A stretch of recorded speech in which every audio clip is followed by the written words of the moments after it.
Do you like to suffer when you play games? I don't want to play this anymore.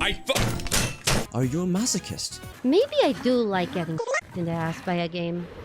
Do you hate yourself? Hi. Kill yourself. If you said yes to any of these questions, which you most probably did, then stick around, idiot. Hey there, Goblin Heads. Today I will be taking you through my experience thus far on playing Persona 4 in real time. Pretty sure what I said sounded like absolute nonsense if you don't know anything about the Persona series, so before we dive in, context. What is Persona? Explained simply, Persona is a turn-based JRPG where you play as a high school student who moves into a new town, stuff happens, and then gains a magical ability called Persona, hence the name of the series, Persona. Genius.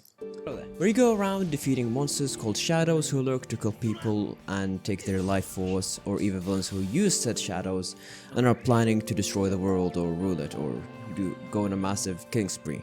Again, this is a generous oversimplification and you should not take it at face value. Okay. There are multiple Persona games. You have Persona 1, 2, 3, 4, 5, and 6 is coming on the way sometime next year, possibly.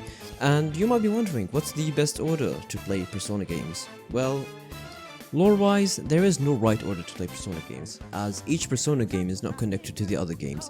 You might get some cameos or mentions of some characters or some events, but that's about it. Gameplay-wise, on the other hand, I would probably recommend either Persona 3 Reload or Persona 5 Royal, as they are the newest entries and offer a smooth, visually pleasing experience, especially to new people playing a JRPG for the first time.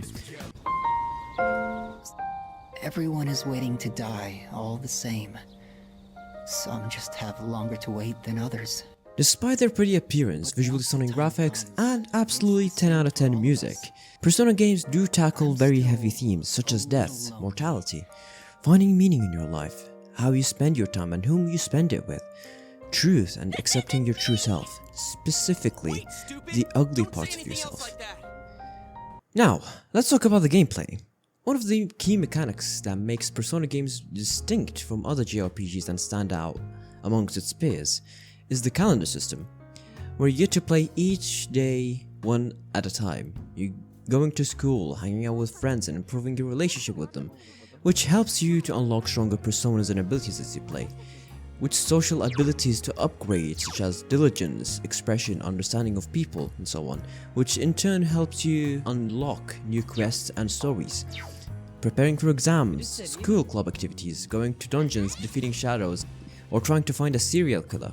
You have to manage your time well enough to min-max the most you can do. Wow, who would have thought? Just like real life. So I'm getting this question a lot. Luigi, why are you doing this to yourself? Why are you playing a Persona game in real life? Are you mentally alright? Well, here's the answer to that. Last year I finished Persona 3 Reload and it left me emotionally scarred.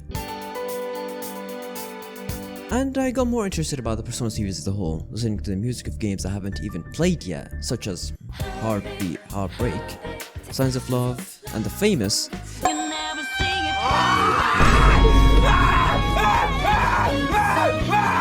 So I had this what you might call a bad idea. This is big brain time. What if I play the game the same way the protagonist plays it, the way he lives it, and I make myself suffer and commit to this for one entire year?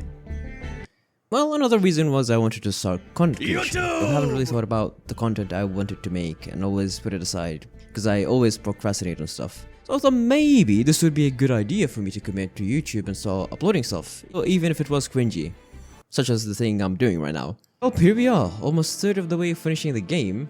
I'm currently recording this on the 10th of August. Some pros of this challenge: the immersion. You get to experience national holiday and cultural festivals which are happening in Japan at the same time. I was talking with my Japanese friends the other day, and they had a holiday called Umi no Hi, or Ocean Day, and Golden Week, and they were surprised that I knew about them, because I did experience them in Persona. Another point I'd like to mention is that this challenge or way of playing is really good for your character growth. And no, I'm not talking about the protagonist's character growth, but your own self. When you play a JRPG normally, your mentality changes as you play, that is for sure. You learn about characters' points of view, their convictions, their motives, and life lessons in general.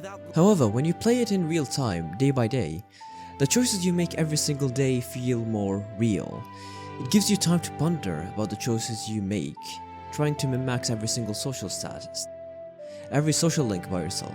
Sure, you can go back and redo things while looking things up through a guide, But that's not the point of this challenge here. And the decision you make today isn't necessarily the one you'd make tomorrow. Compare that to a normal playthrough where you might blast through 6 hours in one sitting, trying to get your social link with your waifu to the maximum because you're in love with her. I need it! You damn simps!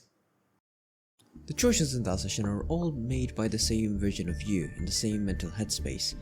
There's no time for anything to sit down and reflect upon it. Go outside, touch some grass, take a shower, because you clearly fucking need it. Anyways, should you do this challenge though? Absolutely not. I would not recommend it to my worst enemy. I'm honestly so surprised that I'm actually still doing this and uploading it daily. It takes a lot of patience to do this challenge, not gonna lie. And the most dangerous thing that I've almost fallen into a lot of times. Spoilers. Every time I'm doom scrolling on Instagram and I see a Persona 4 meme, I'm somewhat hesitant to see it because, you know. Will I be doing this again with Persona 5 or 6? Absolutely fucking not. I cannot be bothered to do it anymore. I'm just making it because it's fun content and it helps me stay consistent. So yeah, there's your answer. But again, if you want to do it, do it. It's your own life. Do what you want. Explore new things. Even if they're bound to make you suffer and regret every second out of it, it will make for a good story. Thanks for watching, you goblin heads. Hope you enjoyed the video. Take care of yourself and stay hydrated. Or else.